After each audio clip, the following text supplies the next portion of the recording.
Hi folks, and welcome back to the channel. And today in the kitchen we're going to be making apricot masking. Now I bet you're thinking, what on earth's that? Well, it's a product that we put over the top of our pastries when they come out the oven. You always want that type of finish to it to make it that nice glossy finish, and this is what we use, especially over Danish pastries. You know, you get your little Danish pastries and then you wash the top over and it's got that nice golden glaze. And a lot of people have been asking me, Steve, how do you make that? Well, this is how you make it. And if you like this type of content, please subscribe and please share. Anyway, we'll get right on with the video. And for your recipe, you want 250 grams of apricot jam or apricot pulp, 70 grams of fruit juice. Now this is apple. You can use almost anything to go with it, but it's better to use a fruit juice of some description. You need your hob,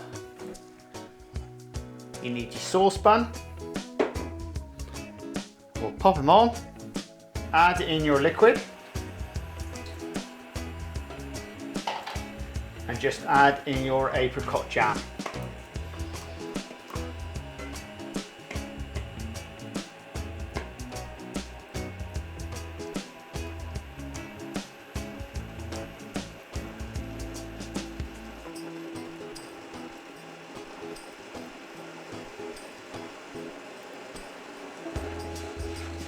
Now you bring this to the boil.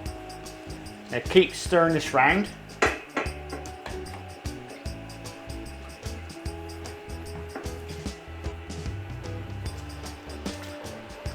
you want to bring this to the boil.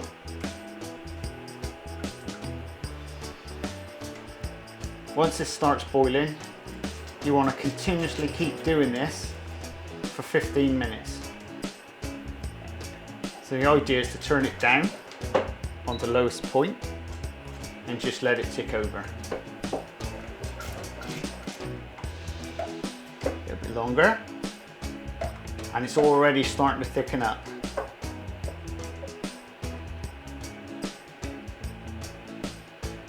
There you go, it's almost ready. Now the best way of testing this is to get yourself a spoon, and all you do is dip your spoon into the syrup, and if it sets, it's ready. But I can tell just by looking at it that that will set. And that's it. Well, there you go folks. Now that was dead simple. And that's all there is to it. There's no rocket science to this recipe. It's just straightforward. But the important thing is to make sure that has actually set properly. You can almost see that skin on the top, see? This is like a skin. And that tells you that it's gonna set. Easy. This is the first recipe I was probably taught in a bakery. Because once you've made up your confectionery, you just need that finishing touch just to give it that nice, beautiful glaze. Especially on Danish pastries and continental products. This is the product we use.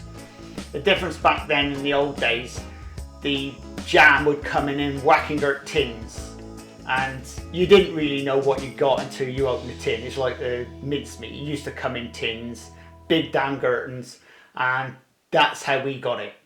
We used to take them out and we'd mix up, what, 5-6 gallons of this stuff. But remember, once it's been made, you store it in a jam jar, and all you do to use it is reheat it, and it's all ready to go. It's that simple. And if you like this type of content, please subscribe and please share. And we'll see you again very shortly in the Crazy Baker kitchen on the Crazy Baker channel. Laters! This is the Crazy Baker channel. Baking. Lifestyle. Recipes. Reviews.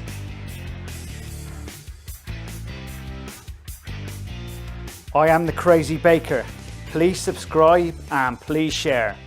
Laters!